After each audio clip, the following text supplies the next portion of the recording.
UP के chief secretary और DGP Mathura किए बांके बिहारी के दर्शन। मौका मुआयना कर श्रद्धालुओं की सुगमता को दिए निर्देश। फिलहाल कॉरिडोर नहीं, इंफ्रास्ट्रक्चर होगी प्रायोरिटी। लाखों श्रद्धालुओं की भीड़ को लेकर बनेगा मजबूत प्लान।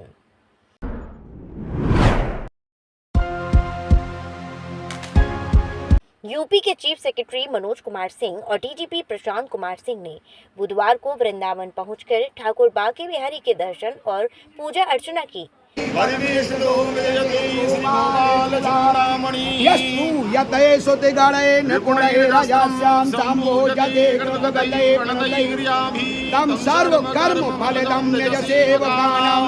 बिहारी चरणं शरणं प्रपद्ये येन जड़ेन समगारि विपत्ति योगो ध्यानास्पदं सुगमितेन नुतेन विगै तं तापवारण निवारण सांको संगम श्रीमद बिहारी चरणं सर्वांगी हरिचंदनं सुललितं कंठे च मुक्तावली श्रीपरिवेष्टितो विजयति श्रीगोपाल चूडामणिः। ओम स्वस्तिनाय ओम ऋतस्रवाः स्वस्ति नः पूषा विश्ववेदाः स्वस्ति नस्तारिषु अरिष्टनेमिः स्वस्ति नो बृहस्पतिर्दधातुः।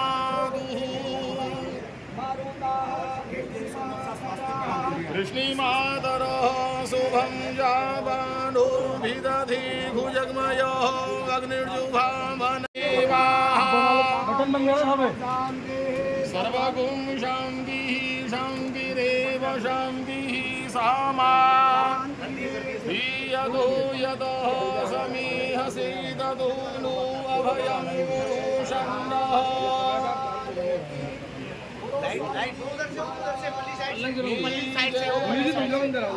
इस दौरान उन्होंने मौके का मुआयना कर मंदिर की भौगोलिक स्थिति को देखा और जाना। साथ ही आने वाले लाखों श्रद्धालुओं की भीड़ को आसानी से दर्शन सुलभ हो, इस संबंध में अपडेट भी लिए। यूपी शासन के दोनों बड़े अधिकारियों ने इस संबंध में टीएफसी पर अधिकारियों संग बैठक भी की, जिसमें उन्होंने श्रद्धालुओं की सुविधा, भीड़ नियंत्रण जैसे मसलों पर चर्चा की।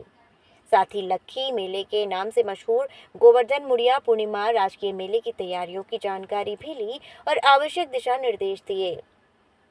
बैठक से पूर्व chief secretary UP Manoj Kumar Singh और डीजीपी प्रशांत कुमार ने मीडिया को बताया कि वृंदावन के बांके बिहारी मंदिर का स्थलीय निरीक्षण कर श्रद्धालुओं की व्यवस्था की जानकारी ली और इसे और बेहतर बनाने के लिए कुछ बिंदु निर्धारित हुए हैं।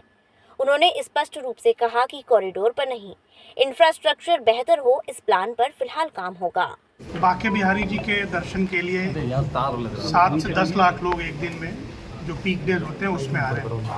तो आपने देखा आसपास सकरी गलियां हैं और 3 जगह से 3 दरवाजे आने के हैं और 2 से एग्जिट है बाहर निकलते। तो माननीय मुख्यमंत्री जी की यही चिंता है कि इस भीड़ को कैसे व्यवस्थित करके और सभी लोगों को दर्शन की व्यवस्था बनाई जाए। इसीलिए मैं और डीजीपी साहब यहाँ पर आए हैं और सभी मंडल स्तर के और जनपद स्तर के अधिकारियों के साथ वहाँ पे हम लोगों ने उस क्षेत्र का दौरा किया है और पार्किंग वगैरह भी इसके बाद हम लोग देखेंगे। तो ये एक अच्छा सुगम व्यवस्था बनाने की बात है। जो लोग यहाँ पर आ रहे हैं दर्शन के लिए, उनको केंद्र में रखते हुए, कि उनकी सुविधा का ध्यान रखते हुए, ताकि वो आएँ और दर्शन करके जब लौटें तो संतुष्ट हों और जो अवस्थापना सुविधाएँ हैं वो इस लेवल की हों जहाँ की आप रोज़ 5 लाख 7 लाख या 10 लाख लोगों को यहाँ पर इंटरटेन कर सकें और इस व्यवस्था में उनको दर्शन सुलभ करा सकें। तो ये मुख्य मकसद है हम लोगों के आने। किसी भी शहर का डेवलपमेंट उसकी भौगोलिक स्थिति के अनुसार होना चाहिए। वृंदावन एक मंदिर का शहर नहीं, मल्टी मंदिरों का शहर है। यहाँ जो भी डेवलपमेंट का एक टारगेट लिया जा रहा है वो केवल बांके बिहारी लिया जा रहा है, जबकि उससे पुराने काफ़ी मंदिर है, सप्त देवालय यहाँ की पहचान है। देखिए, कई महत्वपूर्ण मंदिर यहाँ पर हैं, ये शासन के संज्ञान में है और ये भी हम लोग अवगत हैं कि सबसे ज़्यादा लोग यहीं पर आते हैं, बांके बिहारी के दर्शन के लिए आते हैं। तो इसमें महत्वपूर्ण कम या ज़्यादा की बात नहीं है, बात क्राउड के मैनेजमेंट की है। कुछ मंदिर ऐसे हैं जिनके पास बहुत बड़े बड़े परिसर उपलब्ध हैं, तो वहाँ पे कितने भी लोग आएँ उनको उस तरह की असुविधा नहीं होती है।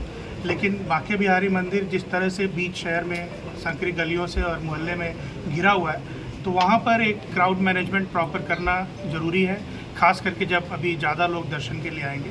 तो ये मकसद है आने का, बेटर इंफ्रास्ट्रक्चर डेवलप करना, और लोगों को अच्छी सहूलियत हो दर्शन करने में, ये व्यवस्था बनाना है। सर बाकी बहर के कॉरिडोर को लेकर के भी कुछ आगे का प्लान? नहीं, उसके बारे में आज ऐसा कुछ नहीं था। आज सिर्फ ट्रैफिक को लेकर के प्लान किया है। मथुरा में एक इस तरह का प्लान है कि यहाँ के लोग ही अपने शहर में कवर होकर रह जाते हैं, सारी रोड ब्लॉक कर दी जाती है, यहाँ तक कि हॉस्पिटल के आगे तक बैरियर लगा दी जाती है।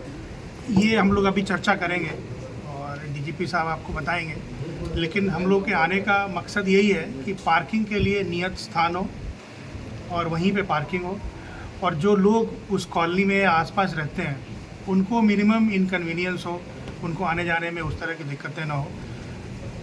तो ये व्यवस्था हम लोग को बनाने की सर फोर्स कुछ और ज़्यादा लगाने का कुछ प्लान है, जिस तरह से पहले जो घटनाएं हुई हैं या भीड़ जो आ रही है उसको उस लेकर? पर आपको डीजीपी साहब बताएंगे, बट भीड़ को व्यवस्थित करना, कंपार्टमेंटलाइज करना, जगह जगह पे रोक कर उनको आगे बढ़ाना, जैसे स्पेस अवेलेबल हो अंदर मंदिर में, ये सब क्राउड मैनेजमेंट के बेसिक प्रिंसिपल्स हैं, इसको फॉलो कराया सर अभी बड़ा चैलेंज है मुड़िया पूर्णिया मेला, जैसे हाथरस में भी घटना हुई है, उसके बाद में क्या चेंज है लिए जा रहे हैं और किस तरह से इस पूरे मेले को? समुचित व्यवस्था होगी, जो भी श्रद्धालु इसमें आ रहे हैं मुड़िया पूर्णिमा में, और काफ़ी बड़ी भीड़ आती है उसमें तो, और वो काफ़ी लंबा भी चलता है, तो उसकी सारी व्यवस्थाएं सुनिश्चित की जाएंगी। आगे किस चीज़ का? सर बाकी बहर की सुरक्षा को लेकर जो भी महत्वपूर्ण धार्मिक स्थल हैं जहाँ पे भारी संख्या में श्रद्धालु आते हैं उत्तर प्रदेश के अंदर, उसकी एक सुरक्षा स्कीम है। उस सुरक्षा स्कीम के तहत ही व्यवस्थाएं की जाती हैं। बांके बिहारी मंदिर के बारे में अभी जो स्कीम है उसको और कैसे बेहतर किया जाए, क्योंकि जैसा मुख्य सचिव महोदय ने बताया कि यहाँ भीड़ विशेषकर जो सप्ताह का अंत होता है या लंबे वीकेंड्स होते हैं, उस समय या मुख्य त्योहारों पे बहुत अधिक संख्या में श्रद्धालु मथुरा के अलावा अन्य आसपास के जनपदों से, अन्य प्रदेशों से भी आते हैं।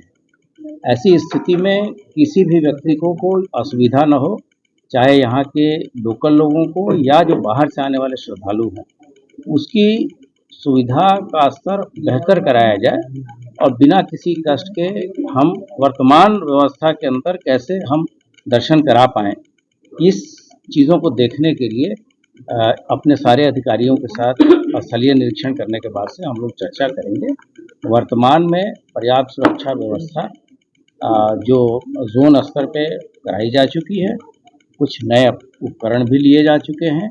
हम लोग अधिक से अधिक तकनीक का भी प्रयोग कर रहे हैं और ये प्रयास कर रहे हैं कि अबाधित तरीके से बिना किसी कष्ट के लोगों को यहाँ आने का अनुभव जो हो, जब वो लौटे तो ये लेके जाएं कि यहाँ की व्यवस्थाएं बेहतर थी। और जहाँ तक ये पूर्णिमा मेले का सवाल है, उसके लिए पर्याप्त सुरक्षा बल समय से मुहैया कराया जाएगा। सभी वरिष्ठ अधिकारी यहाँ रहेंगे, जोन सेक्टर में क्षेत्र को विभाजित करके व्यवस्थाएं कराई जाए। मंदिर के अंदर बहुत कम स्पेस रहता है और वहाँ अक्सर वहीं श्रद्धालु बेहोश होते हैं, वहाँ की क्या प्लानिंग आप देख कर गए? वही मैंने आपको बताया कि वर्तमान जो परिस्थिति है उसमें इस चीज़ों को कैसे बेहतर करेंगे, और अगर कोई उसमें चेंजेस होते हैं तो जितने भी स्टेक होल्डर्स हैं या जो भी लोग यहाँ के स्थानीय हैं, सबको कॉन्फिडेंस में लेके ही आगे की कोई